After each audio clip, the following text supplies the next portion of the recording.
Fast, nimble, powerful, swooping in on its targets with cannons roaring.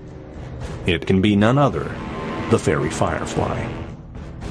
In September of 1939, Fairey Aviation submits a design in answer to specification N540, the Fleet Air Arm's call for a two-seat naval fighter. By next June, the construction of a prototype is approved. Its maiden flight comes some 18 months later, in December of 1941. It is in those dark days, the early phase of the Second World War, that the Firefly first takes to the sky. As a fighter, it wasn't bad. Its great secret was it was fitted with Youngman flaps, and these flaps gave it maneuverability and also extra range by proper use of them. And it was a great asset. Slung under its wing, the Fairey Youngman flaps extend the Firefly's range over its predecessor, the Fulmar, by almost 2/3.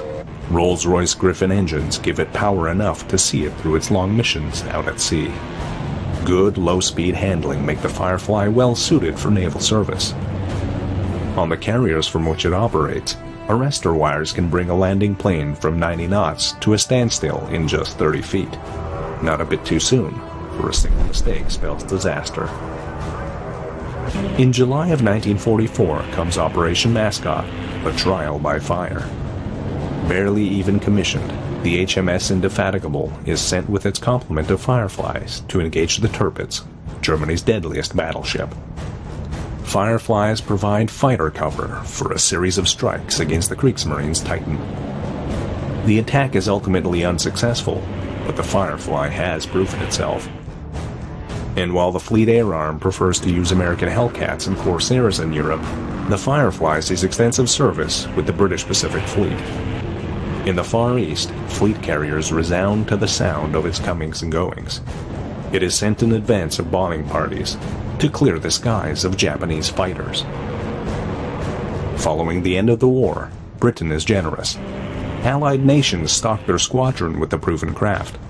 In Canada, Australia, Holland, and elsewhere, Fireflies take to the skies to defend the ships which they call home.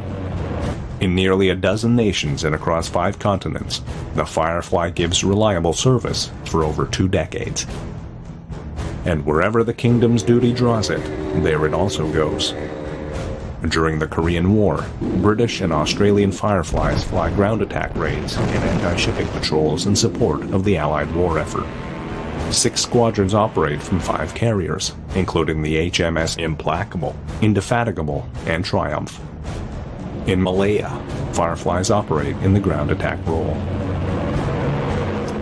Very versatile, very much liked by the pilots, as indeed the Gannet had been, and it changed its shape about halfway through its career.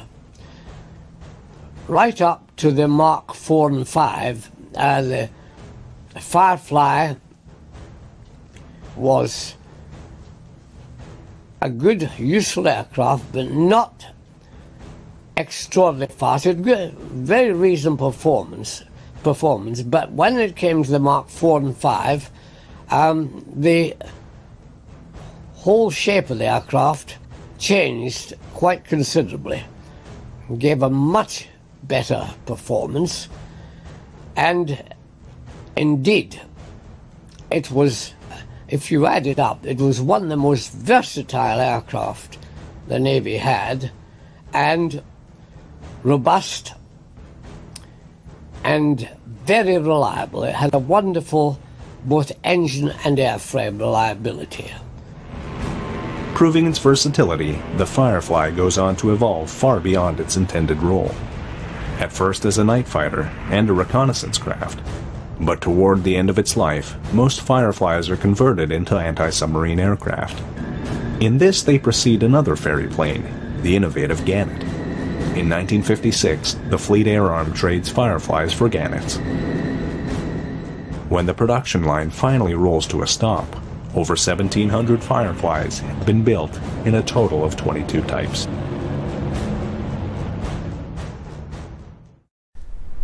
The R6V Constitution was designed in 1942 as a joint project between Lockheed, Pan Am, and the US Navy. It was intended to be the replacement for the Navy's aging fleet of flying boats to fulfill the role of large-capacity, long-range transport aircraft for the Navy. Pan Am took part in the project because the Constitution's double-decker design and large passenger capacity had potential for use as an airliner. Initially, the Constitution was designated the Model 89. The designation was then changed to the R60, and finally in 1950, it became the R6V Constitution. The Constitution had a useful load of 17,500 pounds of cargo at a cruising altitude of 25,000 feet. It was powered by four 3,000 horsepower Pratt & Whitney R4260 radial engines, each driving a single propeller. The Constitution faced engine cooling problems, however, and in order to lower the engine temperature, the cowl flaps had to be left open during flight. This created enough drag to seriously reduce the aircraft's range. Another unique feature of the Constitution was its landing gear. The main gear was made up of two wheels, each mounted on a set of two struts and attached to either side of the fuselage. At landing, a set of electric motors brought the wheels up to speed before touchdown. However, this feature seriously impaired the pilot's ability to feel when the aircraft had touched down on the runway. Because of its size, most of the Constitution's major components could be reached from within and were able to be repaired while in flight if necessary. To accommodate this, the entire aircraft was fully pressurized, including a set of tunnels that led out through the interior of the aircraft's broad wings for access to all four engines. Development of the R6V began and continued through World War II with Navy funding.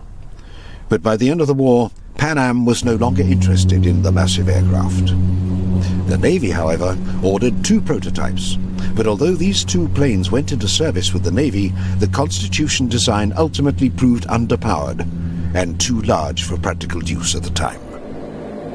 The Navy operated both of the two Constitution prototypes as transport aircraft on the Hawaii-California route from the late 1940s up until the early 1950s. However, by 1949, the Navy could no longer afford to operate the massive aircraft, and they were offered to the airlines on a 5-year lease. Alas for the Constitution, nobody accepted the offer, and the Navy retired both aircraft in 1953. November 29, 1963. 1 week after President Kennedy's assassination, a meeting between new President Lyndon Johnson and his National Security Council was arranged. Present was Secretary of Defense Robert McNamara, a closely trusted advisor to both Kennedy and Johnson. Also at that meeting was Secretary of State Dean Rusk, Special Assistant McGeorge Bundy, and CIA Director John McCone. The issue was the secret project currently underway at Lockheed Skunk Works.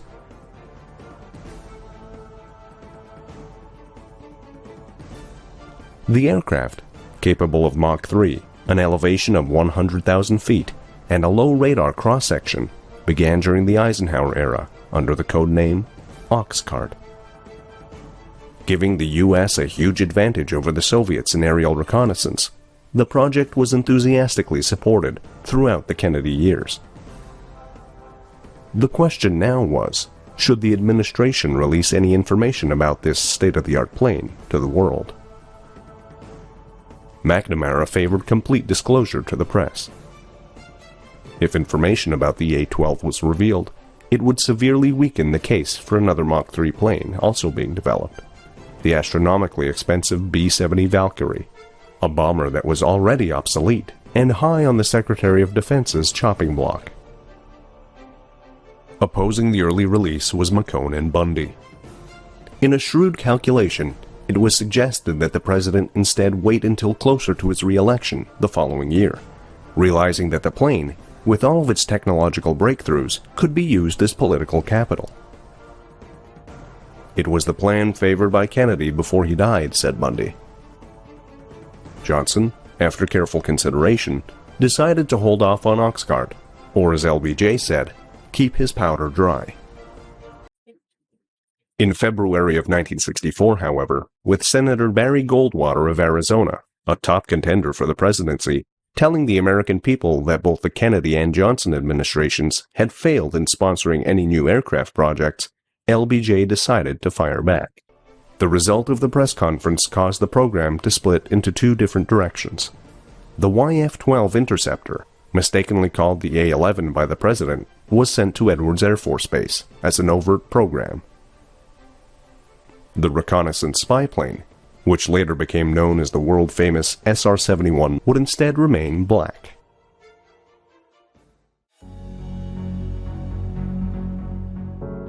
On August 11, 1938, at Floyd Bennett Field in New York, a historic milestone is set. It had been just over a month since the American Joe Louis had defeated fellow pugilist Max Schmeling, and just over a month before a deal was to be reached in Munich, Germany. A Nazi plane, the Brandenburg, landed in the Big Apple, setting a new world record from Berlin to New York. In just under 25 hours, this Focke-Wulf Condor 200 crosses the Atlantic non-stop into the heart of American financial power. The airstrip had been world-renowned. Floyd Bennett Field was where Willie Post would break the world record after circling across the globe. It had also been where Douglas Corrigan would get his nickname, when instead of flying to California, he would travel the wrong way, towards Ireland. And now, it would be the site of a Nazi world record. A Focke-Wulf 200 Condor took off from Berlin, Starken, and flew across the Atlantic, and then landed at New York Airfield non-stop. This caused major consternation in the USA because no one had expected that. Although the airliner itself was basically one large fuel tank, from external views it looked like a perfectly normal aeroplane with passenger seats. But that was just the appearance of this thing flying over New York and then landing there. That caused major reconsiderations in the US, certainly by the senior military people, that perhaps they should look into this a little bit more seriously. Welcomed by a roaring crowd, German pilots began a whirlwind tour of the city. However, one person who would not be there to greet them was New York's mayor and staunch anti-Nazi, Fiorello LaGuardia, who decided to boycott the event. After 2 days, the pilots would fly back to the fatherland, and after more than 3 years, the two nations would be at war with each other.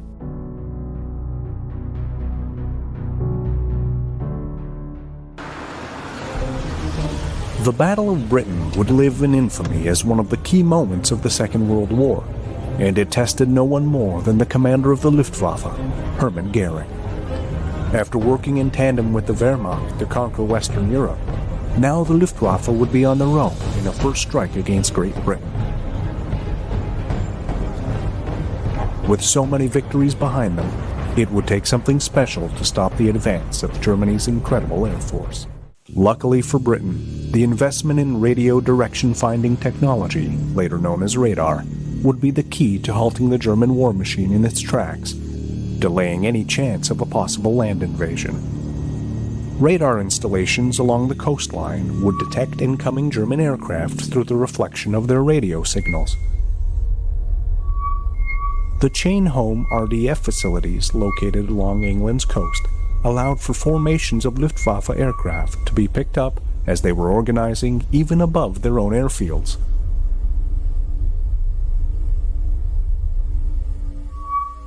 When the incoming aircraft were confirmed to be moving in by the Observer Corps, the Women's Auxiliary Air Force, stationed in a decoding center, would use all the gathered intelligence to move color-coded representations of the units across a map table.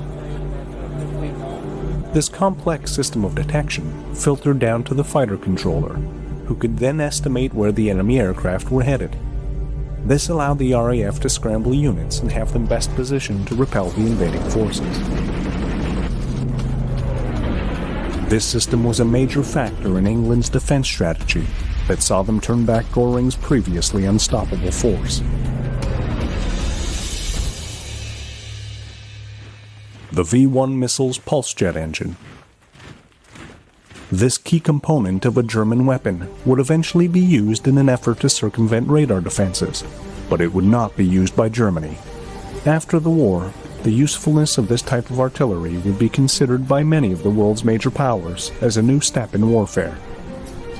Simple to construct and very cost-effective, the V-1 was a weapon that terrified Great Britain and perhaps could serve as an inspiration for future weaponry.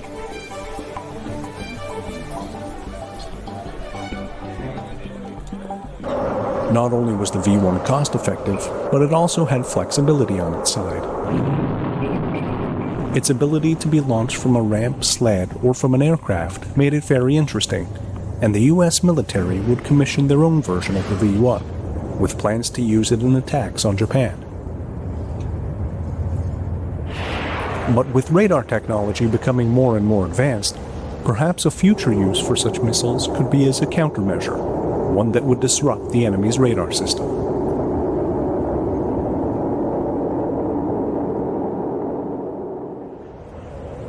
In California, a key to further developing these ideas was underway. The Radioplane Company was producing radio-controlled drones that the U.S. military was using as targets to train anti-aircraft gunners. Radioplane had begun life as a company to create hobby planes, and was founded by Reginald Denny, a former British pilot during World War I, who moved to Hollywood as a stunt pilot and actor. As World War II inched closer, their radio control technology could be seen as useful for practical military use.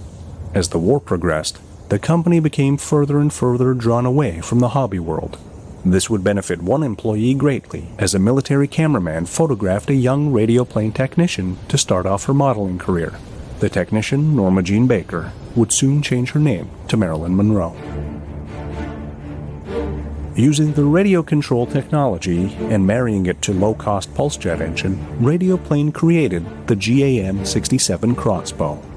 Mounted under the wings of a B-47 for testing, this missile was to be used to hone in on and destroy enemy ground radar systems.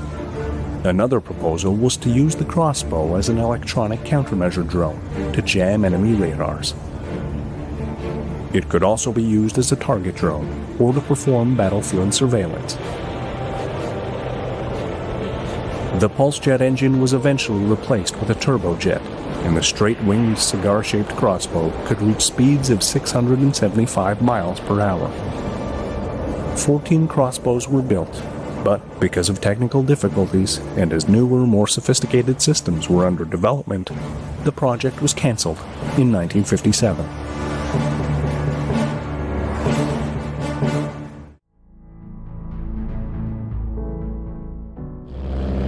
Douglas, makers of the world-famous DC-3, a revolutionary commercial aircraft that defined the golden age of flight.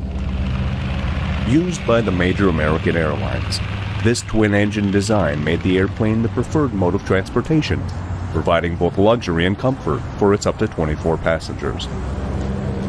It is this airplane that puts Douglas on the map. By late 1941, with the Japanese attack on Pearl Harbor, Douglas goes to work for the United States government, producing some of the best transport aircraft in the world. The C-47 Skytrain, an evolution of the DC-3, flies in both materials and manpower during the Second World War. Most notably during the battle for Guadalcanal and over the dangerous hump from India to China. This workhorse, also known as the Dakota, is put to use after the war during the Berlin airlift, providing food and materials to the people of West Berlin.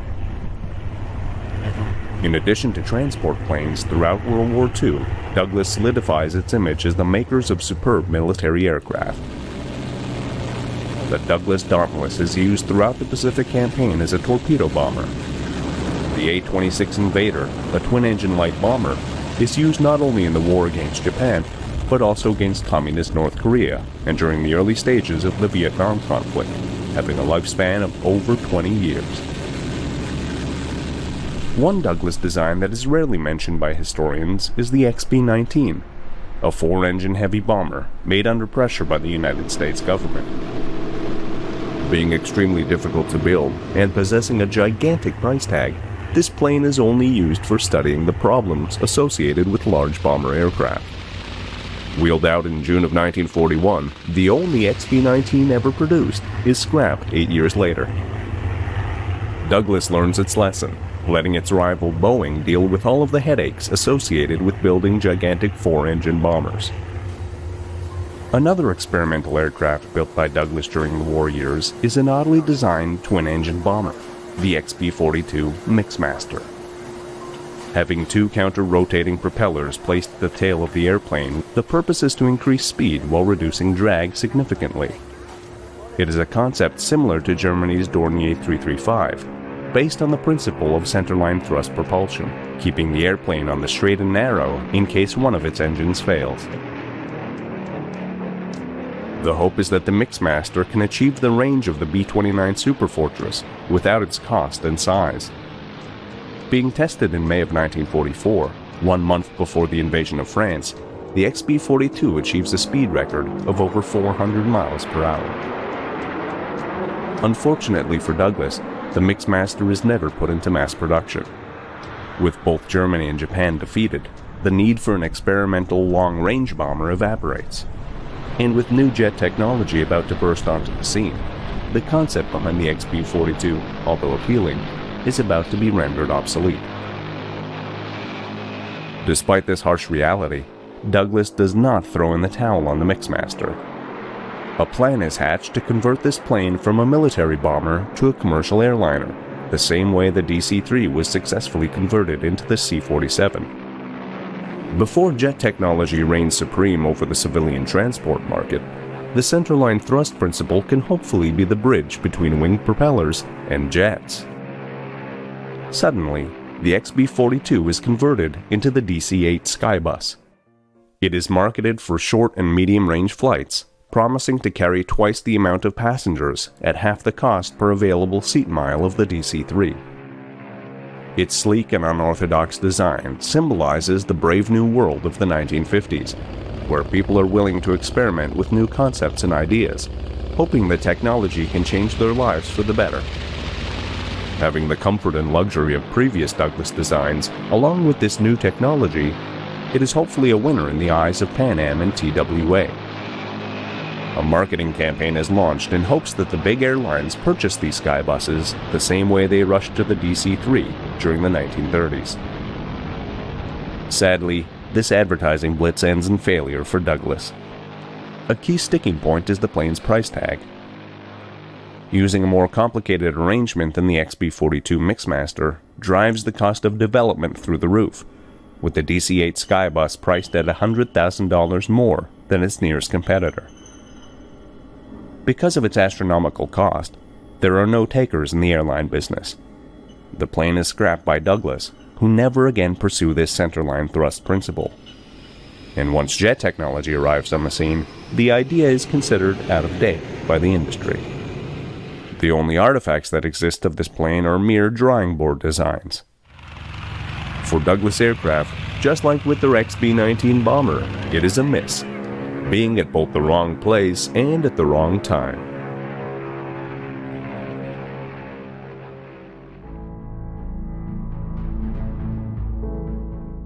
In the Atlantic, serious damage was being caused by German U-boats.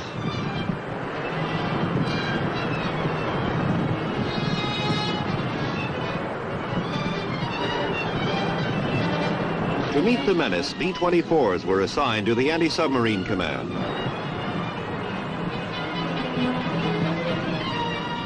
The number of German submarines harassing our convoys began to decline.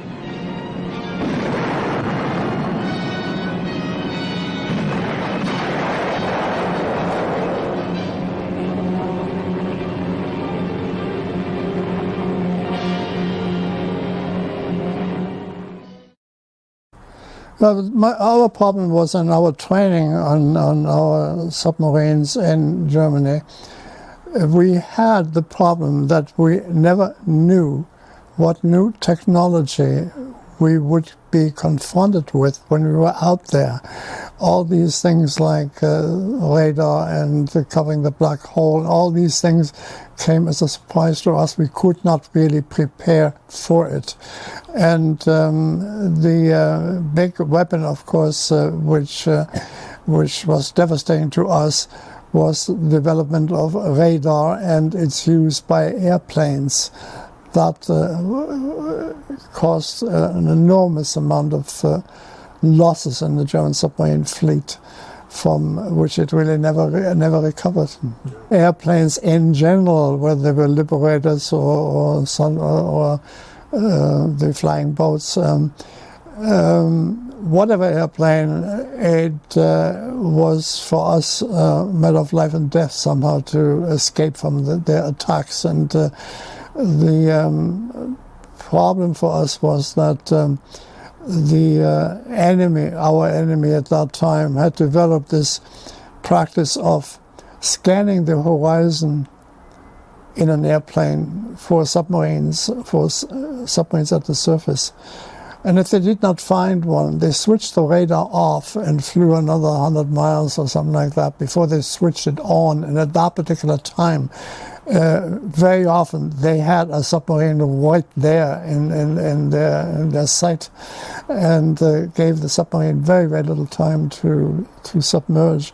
So any airplanes, whatever they were really our big threat, and diminished our chance of survival. The only way how we survived then later on the U-190 is by using the snorkel, which enabled us to stay submerged continuously so that we could not be discovered by airplanes anymore. And that is more or less what enabled us to survive. In the last year of the war, a German submarine was not allowed to come to the surface during daytime anywhere north of 15 degrees south of the equator. So we just stayed down and out of sight. As Nazi forces take over Western Europe, the tiny nation of Denmark cannot escape German occupation. Realizing that its northern territory, Greenland, could be up for grabs, the United States acts swiftly and organizes a treaty to be signed between themselves and the Danish government in exile. This agreement between the United States and Denmark relating to the defense of Greenland is by now known to my countrymen in Denmark. Sitting by their radios under the blackout that covers Denmark now, they will have heard the President's statement. And they will have felt grateful and encouraged when the President expressed his hope for a speedy liberation of Denmark. And they heard the President's assurance that Greenland will remain Danish. In this world of broken treaties, they know the word of the American people and their government can be trusted. In April of 1941, America takes over the defense of Greenland, fearful that the Germans will use the territory for its natural resources and as a base to stage U-boat attacks against United States shipping. With the Nazi threat removed after 6 long years of fighting, the Soviet Union now becomes the biggest threat to America. With the closest route for Soviet bombers being the polar region, and the halfway point between Moscow and New York being Greenland, this Danish territory takes on a whole new level of strategic importance. Authorized by the Truman administration, work begins on building a top-secret airbase out in the brutally intense weather of Greenland. Known as Operation Blue Jay, the two-lay airbase is completed in 1953, after 2 years of painstaking development, becoming a shining example of American ingenuity. Vast inaccessible reaches of the frozen Northland assume new importance as news comes of a strategic airbase only 900 miles from the North Pole. This nation's greatest military secret since the mounting of the Normandy invasion, construction of the base at Thule in Greenland was begun 18 months ago. While not fully completed, it is ready and working. Northernmost outpost of our jet fighter defense and an obvious staging ground for our intercontinental bombers. The territory also becomes home to one of many radar stations that make up the famous DEW Line, and the site for numerous American Army exercises. It's a long way from home for the 82nd Airborne, winding up 2 weeks of sub-zero training and indoctrination with the 1st Airborne operation north of the Arctic Circle.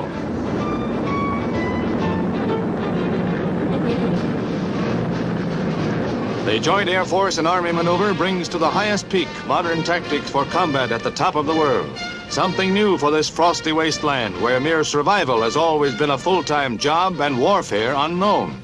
But war today is no respecter of geography. The mock battleground is a frozen fjord, a layer of ice 55 inches thick. Sounds cold, looks cold, it is cold.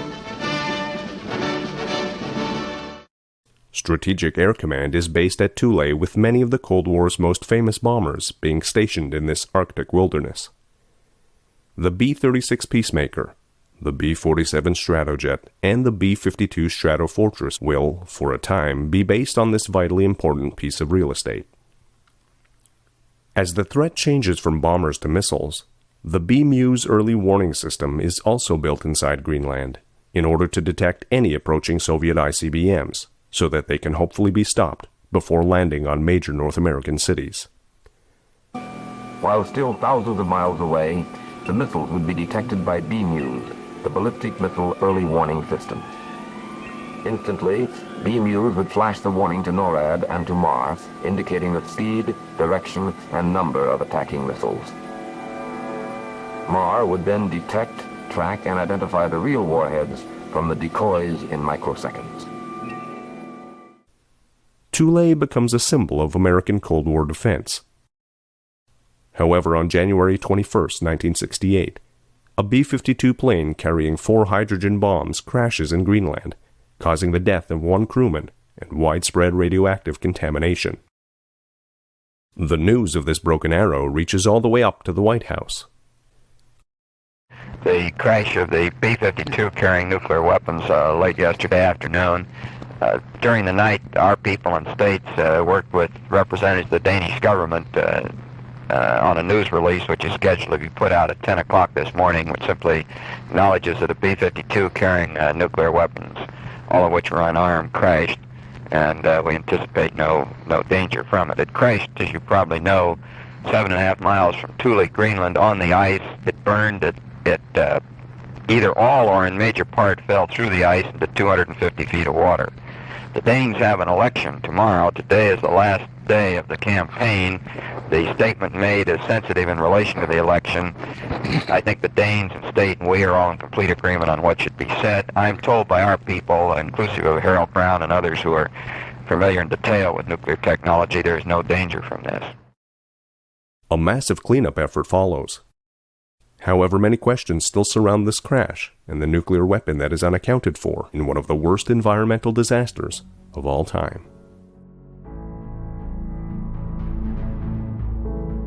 In 1952, the Korean War had turned into a stalemate.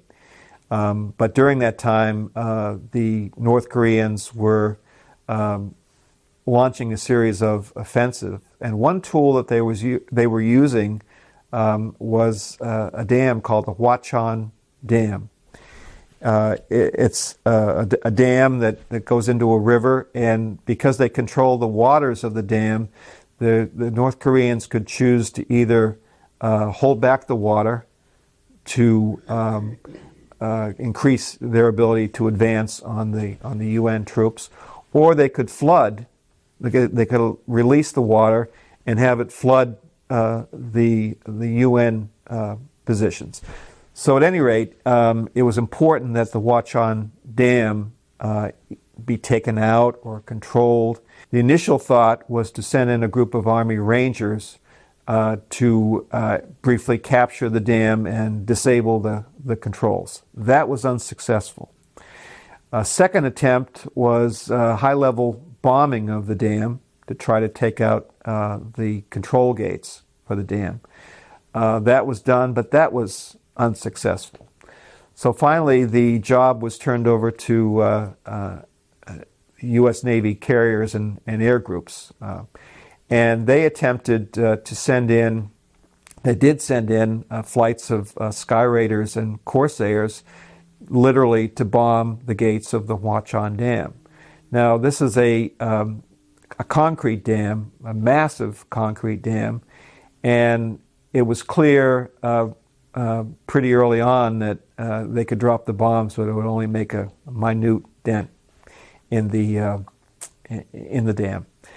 Now, the leader of the flight was a pilot named Swede Carlson, who was a World War II veteran and a torpedo bomber veteran. And he realized that they might have a chance by using old aerial torpedoes and basically making a torpedo run on the gates of the Watchon Dam. Went back to the carrier and found out that stored in their magazines were some old Mark 13 aerial torpedoes that had originally been intended for World War II use. They brought these torpedoes up on deck. They managed to rig them to Sky Raider aircraft. And on this particular mission, Swede Carlson led a flight of aircraft that, flying through anti-aircraft fire, made a torpedo run on the gates of the Watchon Dam. Now, this was in ways much easier than a typical torpedo run because they didn't have a moving target. But at the same time, they had to fly at low level, and there was anti-aircraft that was going to be firing at them as they went in. So they did go in. They dropped, I believe, 8 torpedoes. 6 of them actually connected with the dam gates and punched holes in the gates. It didn't totally unleash the water, but it kind of unleashed it in a controlled fashion, so that the North Koreans no longer had that as an advantage during their offensive. So the name of the squadron is VF-192. They retitled themselves the Dambusters. When I landed in North Africa, we had to walk from Philippines into a Corps reinforcement unit, and that was about 10 miles inland. And I said after that, now, when I had landed in Italy, went to Toronto, they said they're recruiting for the parachute regiment, you know. I said, well, that's for me. I'm not going to do any more marching. So that's actually what that's the truth. That's why I said that I didn't want to be marching 10 more. Now, you think of guys during the war that were marched into action, you know, marching about maybe 5 or 10 miles or something, and go right into action. That was horrible, you know. You're tired when you get in there, you know. But I didn't want to go through all that. So that was my reason for joining the parachute regiment. I never wanted to be in the gliders because there's a big risk there. If you went down on the glider, you went down, you know. The parachute, at least you had a chance. But if a glider went down, the whole lot of you went down with it, you know. And then they carried a lot of armour in a glider too. Maybe have a couple of jeeps in there or anti-tank guns or something like that. And if you had a hard landing, you're more than likely to get hit with one of them, you know. We dropped from a platform, like in the training. Yes. Yeah, we had a platform. We were in Italy at the time. That's when we trained. We had a platform. I know that in England they had towers. They had some sort of a tower. They used to drop from the tower. We never had. Everything was improvised, you know. You do 7 to qualify, and then you do a couple of drops for strategic drops, you know. And then after that, you just threw 1 in Greece, 1 in France, and 1 in Greece, 1 in France, 1 in Palestine. That's all. On the bottom of you had a mortar and had so many bombs, but I carried the bombs on myself. And when you go down, you have a strop, and the mortar is on a strop. And when you're supposed to let the mortar go before you land, let it down, it'll be down there before you. And of course, I let mine slip. And when I got down there, there was no mortar. It had gone because I had drifted. It broke off, and I had drifted so many, maybe, God knows how far. I couldn't tell you how far I drifted, but there was no mortar.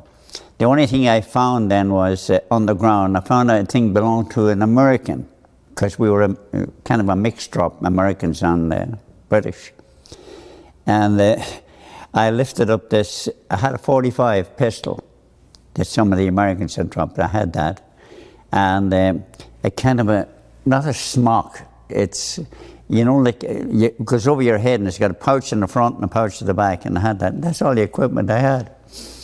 Yeah, it's a 3-point thing. You fire one for distance, then the second one you find, maybe, if you got your distance, then the second one you fire maybe would land to one side or right or left. And that's the way you had 3 points. And then usually you would get distance and side point, and then you go through the middle, then that's the way, you had 3 points, and then you would, for your sight. I actually did hit a guy one time on a roof. Now, I don't know whether I killed, I can't say I killed him, but he wasn't there anymore. He was a sniper. And you know what do you call it, for a roof, for a flat roof, for the water coming off the flat roof. Well, he was down on that for the water to come out, you know, and he was sniping from that. And this officer was with me. He said, he's up on the roof there, and he's just right behind that. And I was dropping, he says, get a bead on him and see if you can drop him. And I dropped one short, and the next one, he says, I think you got him. I don't know to this day if I got him or not, but he never fired after that. The Americans have had the second shoot. We didn't have them. If your chute didn't open, that was it. You had a, what was it, a Roman candle. All the way down. And I remember one guy, he was from Ireland too, an Irish guy. He had a Roman candle, he dropped, chute never opened, And another friend, he was a Lance Corporal. And before they used to carry supplies to Yugoslavia, and they carried batteries and everything for cars and all that sort of stuff for the partisans in Yugoslavia. And some of the stuff must have got on the strops. See, you had a strop on your chute, and when you jumped, you didn't pull a cord. It was pulled for you by the strop. And some of the acid from the batteries that they were carrying over to the partisans in Yugoslavia must have got on the strops, because one friend of ours, Lance Corporal, he dropped and it broke. That's the only one I knew, And another guy, a young fella from Ireland, Paddy Walton, and Paddy dropped. He was the same. His chute never opened. And he was built like a little ball, great fighter, boxer. He wasn't a boxer, he was a fighter, And poor old little Paddy got killed, You seem to go with the flow, it doesn't seem to bother you, you're hoping that when I do land, everything will be okay, that you have the confidence, you have that confidence in yourself that everything's going to work out, You never think of getting killed or anything like that. I used to think that dying is the same thing as parachuting, When you jump, when you go into the final dive, if you get that little tug, you're okay, But if you don't get the tug, you're going all the way down. I know when I dropped, our drop was on, we were supposed to take a hill called Hill 30, Hill 30. Maybe it was 130, I'm not too sure, but I know it was 30. I have all the information at home in books, and it was trees, and we dropped in there, and there was Americans, there was a mixed drop of Americans and British. And when we got in there, that's the only time I was really scared, because we were on a hill. And I thought if the Americans have got artillery, the first thing they're going to hit is the hills, you know, what we had dropped. But it turned out it didn't work out that way. Then I met an American, he came up the hill after, and he said to us, he got a bottle of whiskey, he says, but it's in my pack down at the bottom of the hill. And of course, the guys right away said, whereabouts? They were going after the whiskey.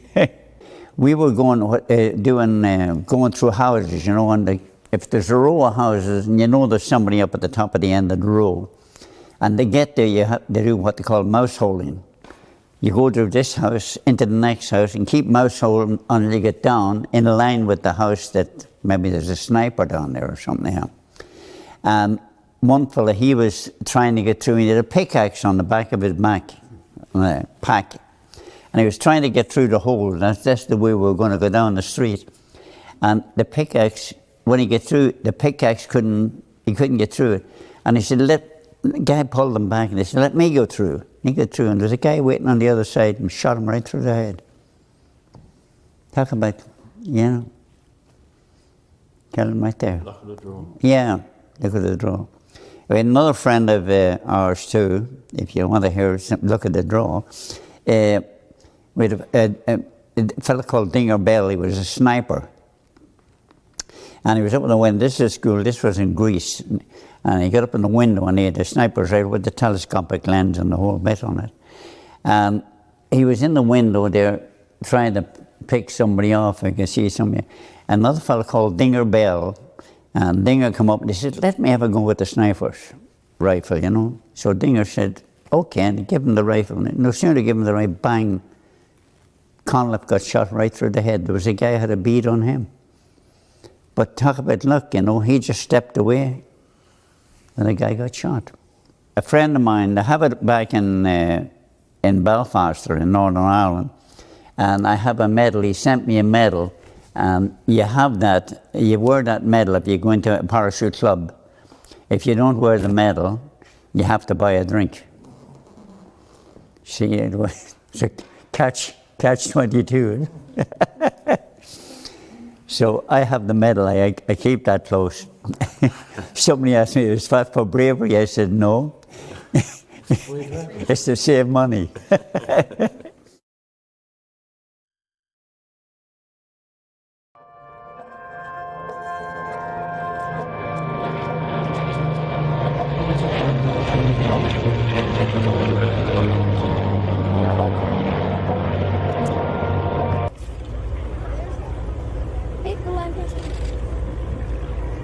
Leon Evans, Chief Pilot for the Canadian Warplane Heritage. It's his responsibility today. He's at the controls. Let's look at how perfectly, majestically beautiful the Lancaster returns to Earth.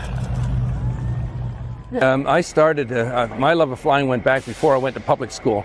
But I grew up through the Air Cadets, got my flying licenses, and as an instructor in St. Catharines for many years, and then joined Air Canada. I was a pilot with them all my life, but I stayed current on tailwheel aircraft. I've always loved the tailwheel aircraft, and checked out on Harvard's about 1998 down in Tilsonburg, came here in 2000, and I've never looked back. I was very fortunate here because I had enough hours of experience and time on aircraft that the CEO, Dave Rohr, gave me the opportunity to jump into different aircraft. And the first one I jumped into was a Beech 18. I had a good instructor there.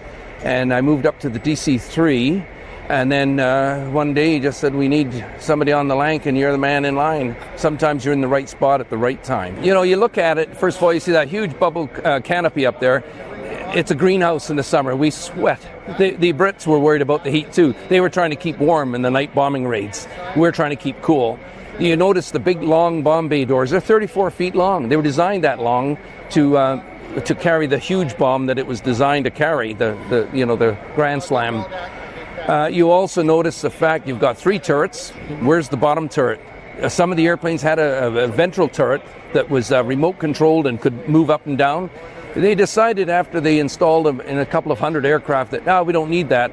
60% of the Lancasters were shot down because fighters could get in underneath. There was nobody there to shoot at them. They could hide there, blow the tail gunner out of his seat, and now you got the airplane whenever you want. It was, and also the Brits, of course, used .303 caliber guns instead of the Americans used .50 cal. The Germans went right to cannons right off the bat, and that's an effective gun. The other things you notice, well, the two big main tires, they're 5 feet tall. You know, they're huge, only 50 pounds of pressure. So it'll roll on grass, and when you look at the wheels, they're supported by 2 oleos with a floating axle, so the wheel can actually, you know, so you're going over hill and your airplane's rocking back and forth, the wheel stays vertical. As far as I'm concerned now, it was all about engines in World War II. Yeah, the Lancaster was beautiful, but it started off as a 2-engine airplane with Vulture engines. They didn't work. They went to the Merlin, which was dedicated to Spitfires and Hurricanes and Mosquitoes. But the engine that the Spitfire used, the 2-speed 2-stage, that was the Mark 9 Spitfires and up. And how they came up with that, they got the Mark 5, which had the same engine basically as the Lancaster, single stage 2-speed. It was with the Mark 45 Rolls-Royce engines. They had a 2-stage, 2-speed supercharged engine, and they were designed. That was going to go into the Wellington bomber. They were going to make it a supercharged bomber. When the Focke-Wulf 190 came out, the Mark 5 Spit couldn't handle it. So they said, okay, what we're going to do is we're going to take that new engine with the new supercharger, not the new engine, but the new supercharged engine. We'll put it in a Mark 5. We'll call it a Mark 9. That turned out to be one of their best Spitfires. That's how they handled the Focke-Wulf, and the Focke-Wulf couldn't handle that. I've had this Lancaster right out to Calgary. I've been down the East Coast to New York State, been down as far as Virginia, where we landed on grass, which was fantastic. That was a lot of fun. That's what the airplane was designed to do, you know. We travel all over. And that airplane, don't forget, the Lancaster will hold 2,154 gallons, imperial gallons. And at that weight of fuel, that amount of fuel, burning 250 an hour, you got yourself a long range. Yeah, you do. Yeah. We came up yesterday flying with a B-25. We had a Mustang dancing around us and a B-29 out there. And I thought, nobody's shooting at us. We just have to make sure we don't touch each other. But nobody's trying to kill us. And the airplane certainly isn't. And we're having a wonderful time. And it's a great thrill. And it's an honor to be able to fly these things in remembrance of the people who went before us. And I mean everybody, the crews and the people that built them. You know, I'm working on a Bolingbroke over here on winters, and this is the Forgotten bomber. And one of the gentlemen working with, well, several of them have been working on it for 25 years. It will fly one day, and it'll be the only one flying over here. And a lot of people flew those airplanes and lost their lives in them. They just weren't ready for World War II, you know.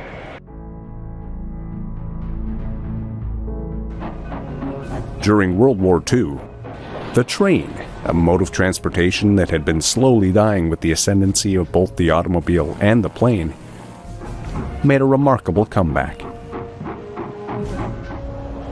Carrying supplies and troops from one end of the United States to the other, millions of Americans would rediscover the rails. I think we're headed to San Francisco because now we are in Tennessee. No, Tennessee's not there, it's down here.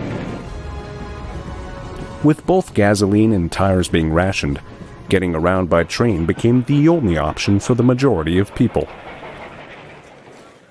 Throughout the 1930s, as the Great Depression was being felt in every section of the country, railroad passenger miles never exceeded 26 billion.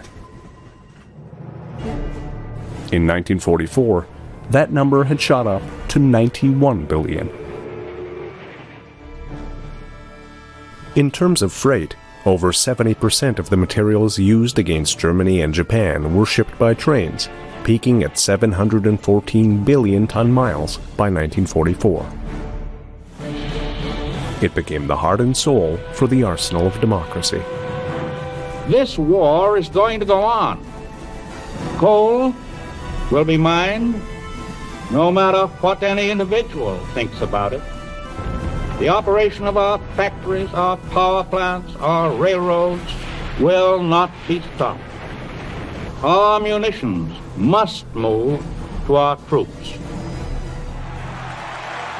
However, this rebirth would be artificial with the end of the Second World War.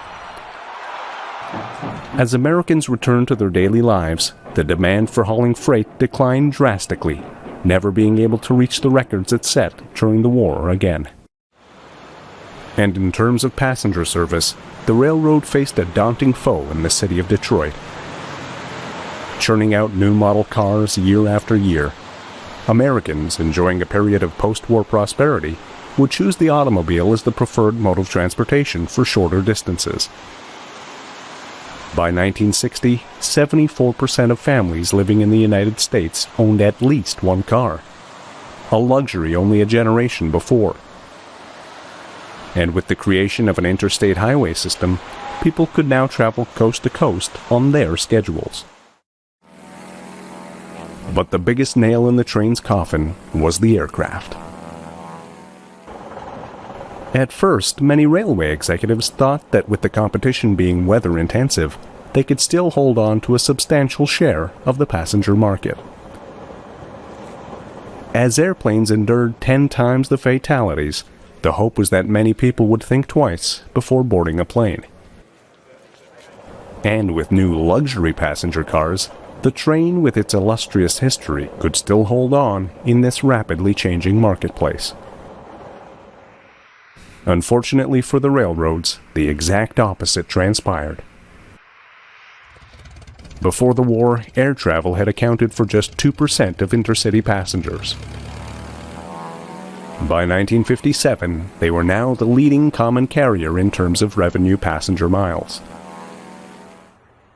With planes being powered by jet engines and airport construction continuing at a rapid pace, consumers chose to fly to their target destination in droves. A new undisputed champion was being crowned. Unable to compete with either mode, passenger service plummeted from 91 billion miles in 1945 to just 11 billion by 1970. The trains that had built America, linking the two oceans together, was eclipsed by the airplane, which would dominate the market to this day. Mayday in Moscow. This year's parade through Red Square is a 3.5-hour affair with emphasis on peaceful coexistence. Soviet films emphasize the doves, athletes, and children, and omit the rockets and military hardware. A few days later, in contrast to the officially directed smiling mood of Moscow's May Day festivities, as appropriate for the upcoming summit talks, came a major governmental shakeup, tightening up Khrushchev's control of the hierarchy. Then Khrushchev's shocking announcement: a United States Air Force plane shot down on Russian soil, reportedly an ultra-secret high-altitude reconnaissance craft. May 1st, May Day, Francis Gary Powers, piloting one of our U-2s, is shot down over Russia. This creates a tremendous international incident and scuttles the upcoming Paris Peace Conference. It's a major, major embarrassment to the Eisenhower administration. On display in Moscow, the wreckage of pilot Francis Powers' U-2 reconnaissance plane for Muscovites and foreign newsmen to see as the Soviet launches its most belligerent anti-American propaganda barrage in recent years. The spy plane incident on the eve of the summit was seized upon by the Kremlin and blown up to proportions that startled and shocked the outside world. Khrushchev himself at the Moscow press conference loosed a furious tirade, charging America with deliberate aggression and threatening to attack any Allied bases from which U-2 jets flew over Russia. Hopes for the success of the summit talks even then grew faint. It was clear at the time that Mr. K was laying groundwork for a clash in which the actual issue would be his demands on West Berlin. The Powers episode is spectacular in every way, shape, or form, especially when you see the Soviet archives of little Nikita Khrushchev there in the big airplane hangar pointing out all the artifacts of the plane. It's sensational, and it comes at a really, really important moment in the Cold War, where the Soviets have engaged in a few years of détente with the West, trying to engage the United States in particular. In regards to the U-2 shoot down, Eisenhower at first doesn't quite know how to respond, but then he acknowledges the fact that it was our plane. When we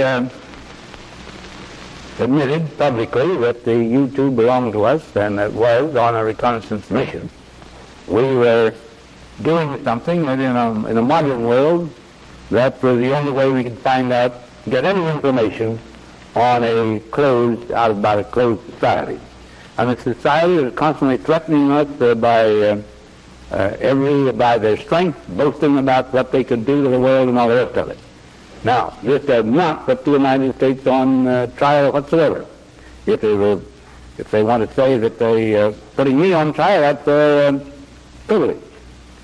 But to put the United States on trial in this way is just another piece of their propaganda. And oddly enough, his telling the truth infuriates Nikita Khrushchev even more. Because Nikita Khrushchev, being a born and practicing liar, expects Dwight Eisenhower to lie about it. And that he tells the truth, and tells the truth that the United States has been able to fly over the Soviet Union for so long and so safely, really ticks him off. Pessimism was in the air as Khrushchev arrived in Paris. On arrival, he denounced certain influential circles, in his words, who were preventing the improvement of the international climate. It was clear that the emotional Russian premier was in an ugly mood. So, you know, here when the Gary Powers episode is shot down, there may have been some concern that we don't play this at all. We just shut up, let it go, release him in exchange for spy all quiet. But he doesn't. He goes public. And it speaks volumes about the nature of his own regime, about the frustrations of the Soviet Union in places like Berlin. It's behind the queue in terms of technological capabilities. So it's a gamble and a way of sort of taking that shine off of the United States by revealing them to be sort of dastardly spies while we're talking in Paris. In Moscow, Nikita Khrushchev is shown as he told the Soviet Presidium that pilot Gary Powers of the downed American reconnaissance plane was alive, and that Russia had seized spy photographs made 1,400 miles inside Soviet borders. The plane was brought down on May Day, less than 2 weeks before the summit talks, and Mr. K was quick to play on the incident for propaganda advantage. Out in the open came the story of the most sensational intelligence operations yet revealed. America officially admits extensive flights over and around Russia by unarmed planes during the last 5 years. State Department spokesman Lincoln White gives the reasons for the flights. That given the state of the world today, intelligence collection activities are practiced by all countries, and post-war history certainly reveals that the Soviet Union has not been lagging behind in this field.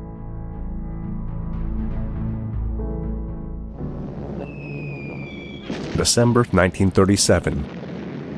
With the Japanese capturing Shanghai and raping the capital city of Nanking, an American gunboat anchored in the Yangtze River is dealt a fatal blow. The USS Panay, stationed outside the immediate war zone and clearly marked with American flags, is attacked mercilessly by Yokosuka biplane bombers of the Imperial Japanese Navy. Other Japanese planes have joined the fight with bombs and machine guns. Even the loaded lifeboats are targets for the war-mad Japanese machine gunners.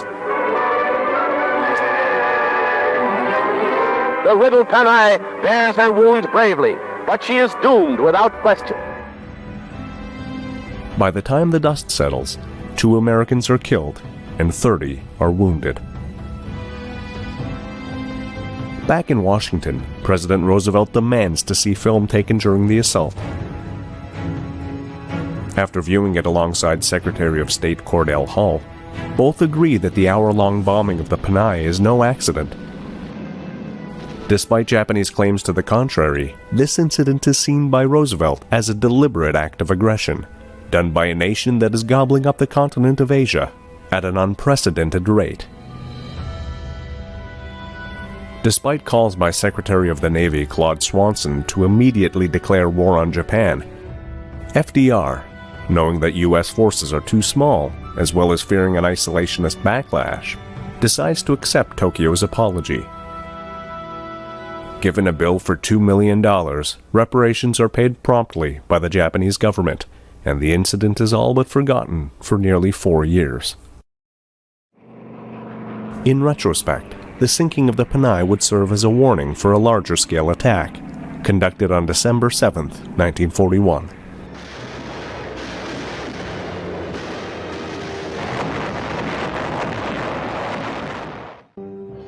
At a factory in Wolverhampton, the finishing touches are being put on a new kind of fighter airplane, being developed by Boulton Paul Aircraft.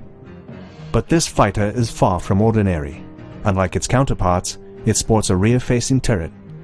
This innovation, originally intended to shoot down enemy bombers, will see its greatest success against German fighters. Propelling it is a single Rolls-Royce Merlin III piston engine, giving it a respectable top speed of 303 miles per hour. This is the Defiant. Ah, well, that appeared. It was a flash in the pan. It rather looked like a Hurricane. And they were going to fit a turret on this fighter and mix it with gaggles of Hurricanes, and hoping that it would surprise the enemy fighters. It is first deployed with number 264 Squadron, high above the beaches of Dunkirk, where it performs spectacularly. Covering the retreating ships from never-ending waves of enemy fighters, the Defiant proves its worth. In a single day, May 29, 1940, 65 German planes fall to its relentless assault. It catches the Luftwaffe completely by surprise. No sooner do they get on the tail of a Defiant, taking it for a Hurricane, than they are shot down in a hail of fire. Indeed, initially that was true, but it didn't take them long to twig this, and they also twigged that it had no forward-firing armament. This critical flaw leaves the Defiant open to attack by enemy fighters, most of all the agile Messerschmitt Bf-109. They are able to use their superior maneuverability to intercept it from below or from the front, where its turrets offer no protection. So it was a very short period of, if you like, success. And they realized it was going nowhere in this configuration, so it was relegated to a night fighter and given a small airborne intercept radar on it. But the writing was on the wall, and it eventually was relegated further to target towing. Short, yes, but prominent. Over the course of its career, more than 1,000 Defiants are produced in various configurations. During the Blitz, the Defiant, now serving as a night fighter, shoots down more enemies than any other type of aircraft. It is withdrawn from combat in 1942 in favor of the Bristol Beaufighter and the de Havilland Mosquito, though it continues to be used for high-speed gunnery training and target towing until the end of the war. As the naval conflict against the Japanese Empire rages, dive bombers prove to be one of America's most potent weapons. Large, slow-moving warships make the perfect prey for these swooping hunters. But by 1939, the U.S. Navy is shopping round for a replacement to the venerable Douglas Dauntless.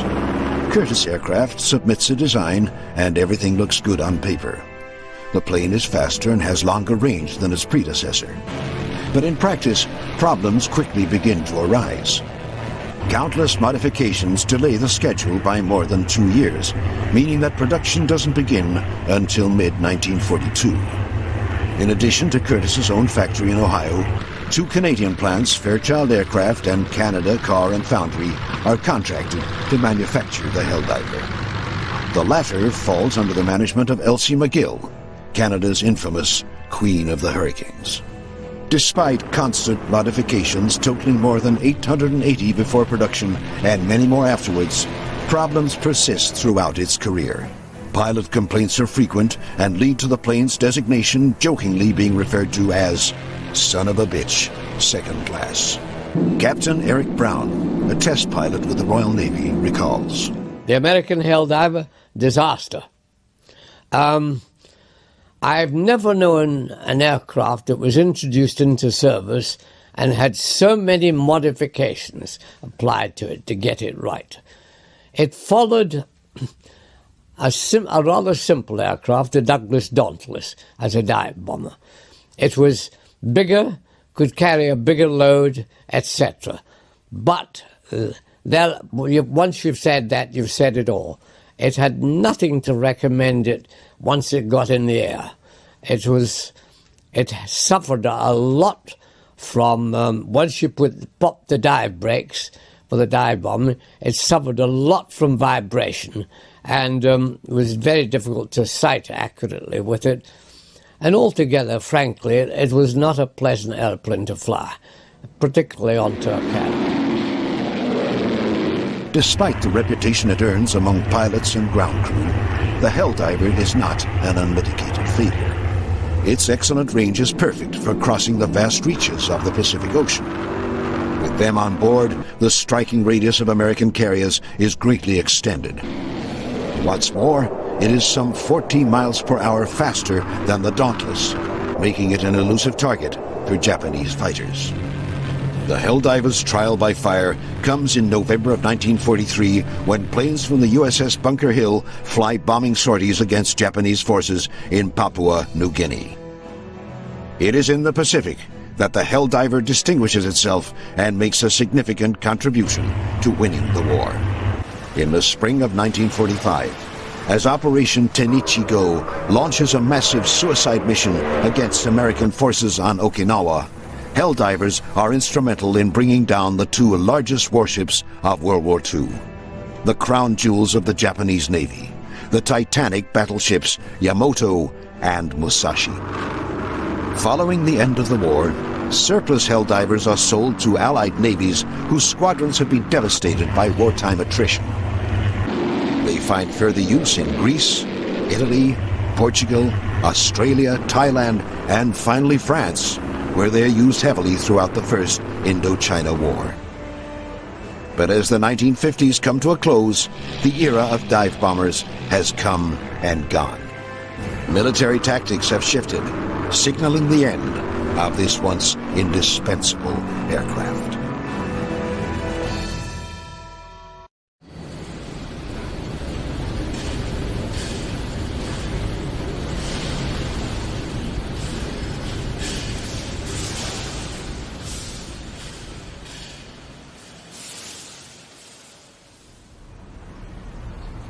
This happened in 1941. I was ferrying a Wildcat from Scotland down to Croydon.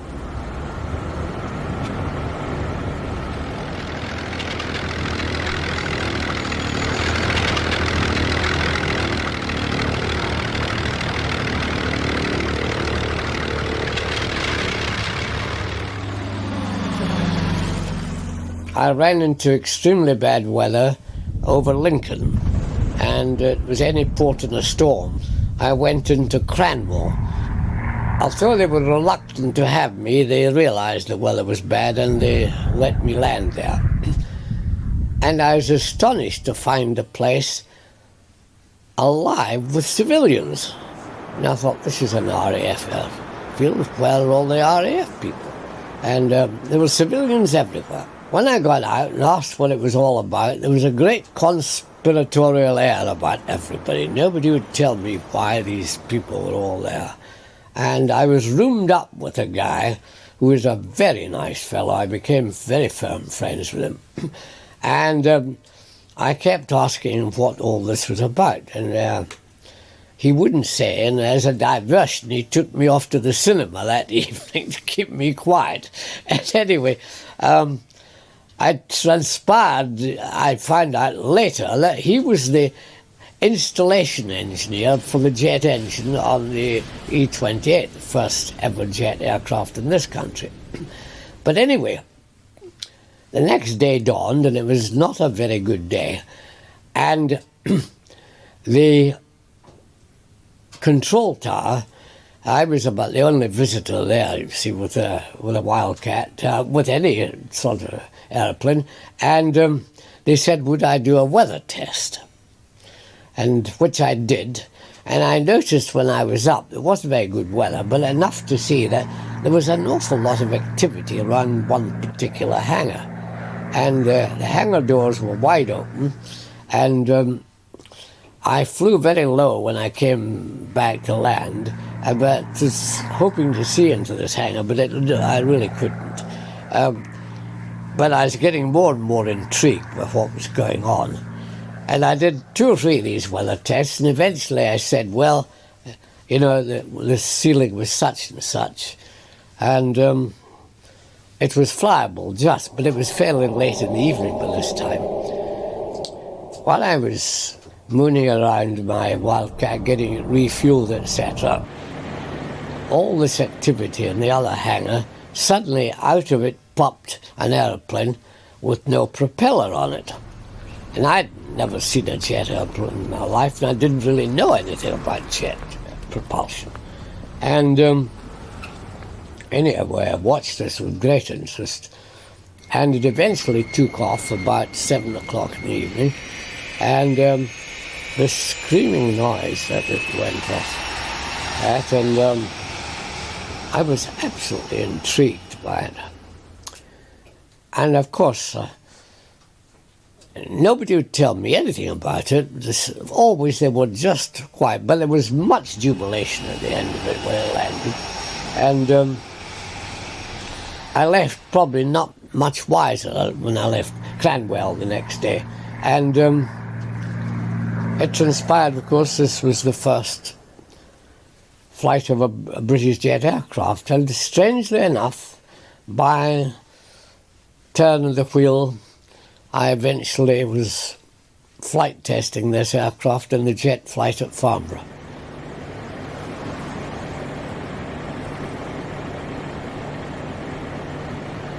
Let me say, well, the first impression was when flying a jet aircraft, is the first thing that strikes you as a pilot is the marvellous view you have. There's no big engine sticking out in front of you. That's the first thing. Second thing is when you get in there, the total lack of vibration, which you have so much in piston-engine aircraft. And thirdly, the lack of noise. There may be a lot of noise outside, but you're sitting ahead of the jet engine and there's virtually no noise at all. So these were the three big impressions you make. And the acceleration on this little airplane wasn't bad, but considering it was a very small engine, it had a remarkable performance.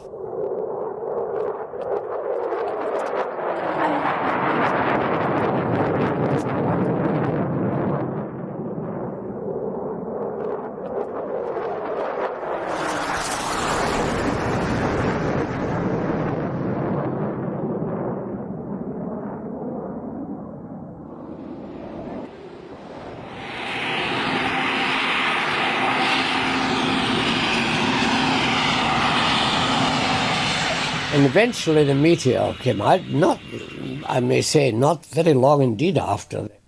It was a disappointment because I would class the Meteor 1 as a very pedestrian aircraft. In about the late 1940s, or maybe 1950, the Air Force conducted a competition for a long-range jet-propelled escort fighter. The competition consisted of the XF-88, built by McDonnell, the XF-90, built by Lockheed, and the XF-93, built by North American. All three, and they built 2 prototypes of each airplane and ran them at competition. All 3 airplanes flew quite well, with one minor exception. They didn't have much range, which didn't make them much use for what they were wanted. So the program was canceled. However, people wanted to do something with the prototypes that were left over, and the propeller lab at Wright-Patterson, trying to preserve itself in the jet age, came up with the idea of converting the number 2 XF-88 to be propelled by a turboprop engine with a propeller. The purpose being to develop a supersonic propeller capability. Now, bear in mind, it still had its regular power plant of 2 J-34s with afterburners. McDonnell built the airplane. They put an Allison XT-38 turboprop engine in the front part of the airplane, which took up an awful lot of space, and put a propeller on it. The original propeller was one that the propeller lab felt was reasonably safe to go to high speed. It was a 10-foot diameter. It was a very, very interesting program. Because of the diameter of the propeller, if the nose gear contracted completely, the propeller would hit the ground. So, and also it was not designed with an offset vertical fin like all propeller-driven airplanes are to counter act torque on takeoff.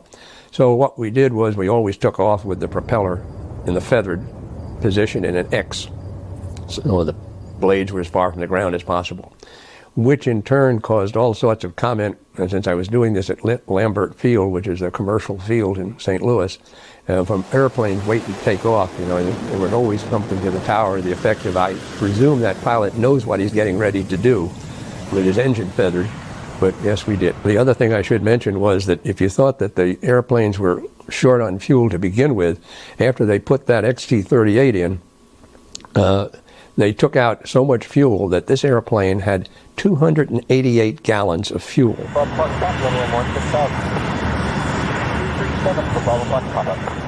Now that was to run 2 J-34s with afterburners plus the turboprop.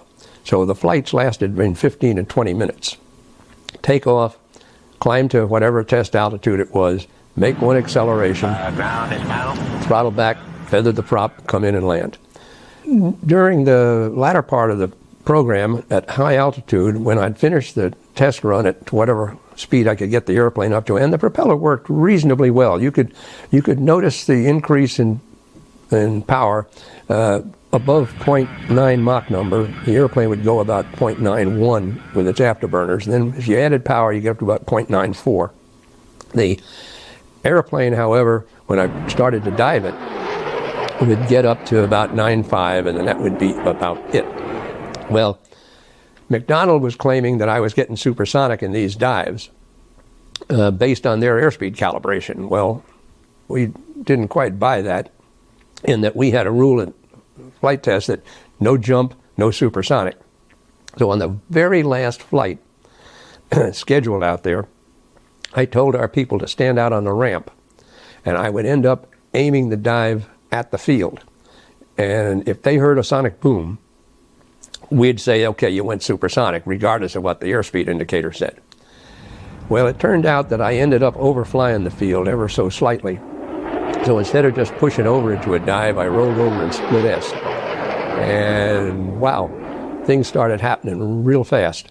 I got the jump, plenty. I got a firelight on the turboprop and both jet engines. But eventually everything slowed down, the lights all went out, and came in and landed. The tower had long since informed me that yes, I had been supersonic.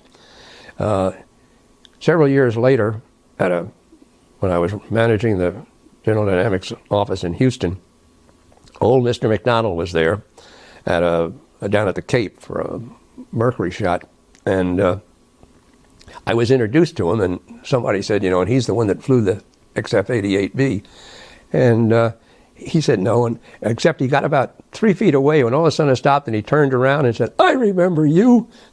You're the one that caused us 3,000 claims against us for broken windows. oh, Mr. Mack never lost sight of the important things. On July 19, 1934, a group of B-10 bombers departed from Washington, D.C. Their final destination would be America's Arctic outpost, Alaska. The Army Air Corps wanted to demonstrate the possibilities that a long-range bomber could offer to the United States military. The aircraft, made in Baltimore, Maryland by Glenn L. Martin, was a revolutionary plane. The first of its kind to be made from all-metal parts, it was 50% faster than the biplane bombers of its time. 121 of them would be ordered by the Air Corps from 1933 to 1936, with Hap Arnold describing the B-10 as an air power wonder of its day. Its retractable landing gear, its rotating gun turrets, and its enclosed cockpits were all state-of-the-art features that would lay the foundation for America's future bombers, including the B-29 and the B-17 Flying Fortress, the aircraft that ultimately replaced the B-10. Taking off from the capital at Bowling Field, the B-10s would land in Fairbanks, Alaska 5 days later, a distance of over 8,000 miles, through areas that had never been seen before. The successful trip would show the American government the advantages long-range aircraft could offer over both land and sea. For this triumph, Arnold would receive the Mackay Trophy.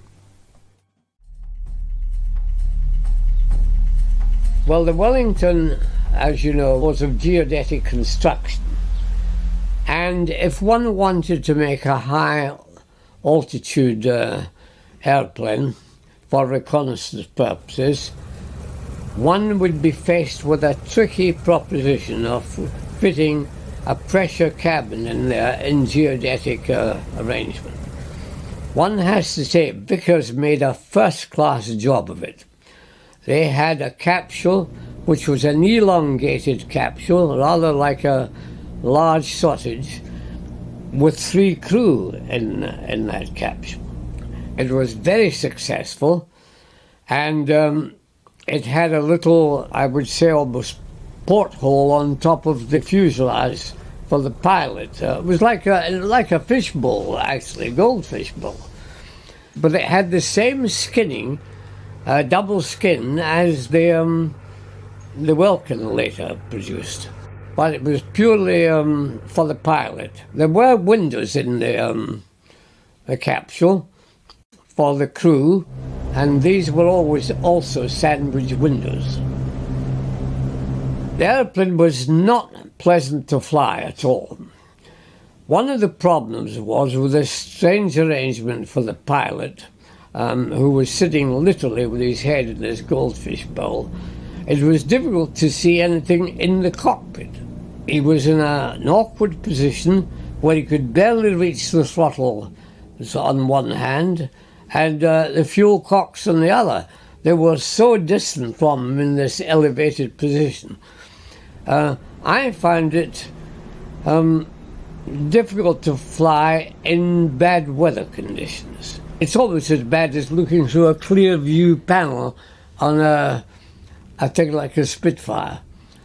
And altogether, it was certainly not my favorite airplane.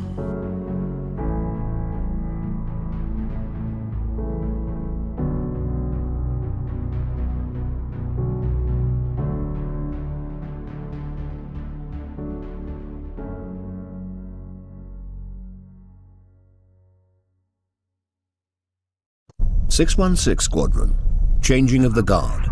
On June the 12th, 1945, a new and deadly aerial threat appeared in the skies over southern England. Fast, sleek, and powered by a pulsed jet, it was the world's first cruise missile, the V-1 flying bomb.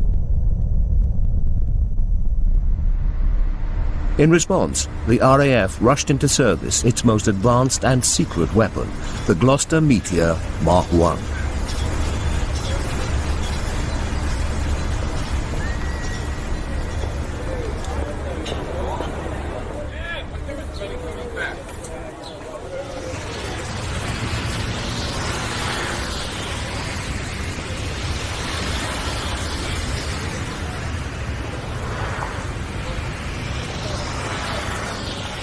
The original specification for the Meteor called for an armament of 6 20mm cannons.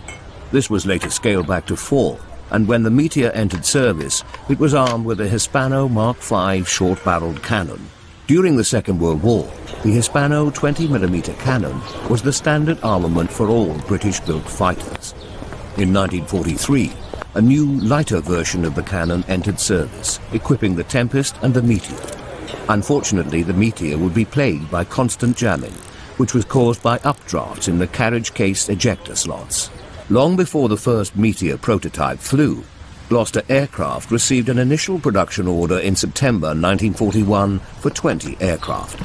The power plants for the first 20 production aircraft were Rolls-Royce W2B-23 Welland engines, each rated at 1,700 pounds of thrust. Of the 20 Mark I's built, only 16 were delivered to the RAF. Surprisingly, the very first production Mark I was shipped to the United States in exchange for the lowly Bell YP-59A. The other 3 airframes were used extensively for engine testing and trials purposes. 616 South Yorkshire Squadron of the Auxiliary Air Force was selected to be the first all-jet RAF squadron. In July 1944, the squadron's mess was rife with rumours and speculation. Most pilots believed their aging Mark IX Spitfires would be replaced with the new Mark XIVs, powered by the Rolls-Royce Griffon, but a few of the pilots knew differently. On July the 21st, 2 Meteor 1s were delivered. For the pilots, it must have been an awe-inspiring moment. They'd been chosen to fly the most exciting new fighter in Allied service. The squadron's first assignment was to battle the V-1 flying. The Meteor's performance at low altitude was ideally suited for the task. Piston engine fighters like the Spitfire Mark 14 and Tempest were hard-pressed to catch the V-1 at low altitudes. Their engines were geared for high-altitude performance. In contrast, the Meteor's top speed of 410 miles per hour at sea level made it the ideal V-1 interceptor. By early August 1944, 616 was equipped with 7 Meteors. While not as potent as Germany's shark-like Messerschmitt Me-262, the Meteor did achieve a world's first. On August the 4th, Flight Officer Dixie Dean brought down a V-1, but not by gunfire. With his guns jammed, he maneuvered his fighter in close and used his wingtip to nudge the V-1 off course, causing it to crash.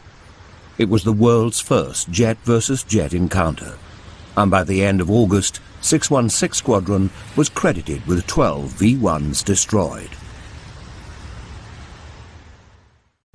The Saunders Row Princess was the last of the giant flying boats. With the exception of Howard Hughes' Spruce Goose, the Princess was the largest flying boat ever built, and in May of 1946, work began on 3 prototypes of this gentle giant. The Princess was nicknamed the Double Bubble and designated the SR-45. She was intended to fly the non-stop transatlantic route from Southampton to New York, carrying 105 lucky travelers on her luxury-outfitted twin deck. The Princess was powered by 10 Bristol Proteus 600 turboprop engines that were housed in 6 engine nacelles mounted in the wings.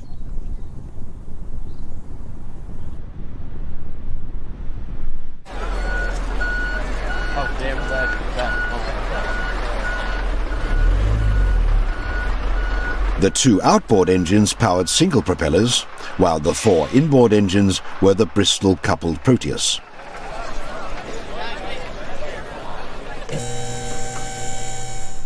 With a wingspan of 220 feet, nearly 150 feet from nose to tail, and a height of more than 55 feet, the complete Princess weighed in at a massive 190,000 pounds.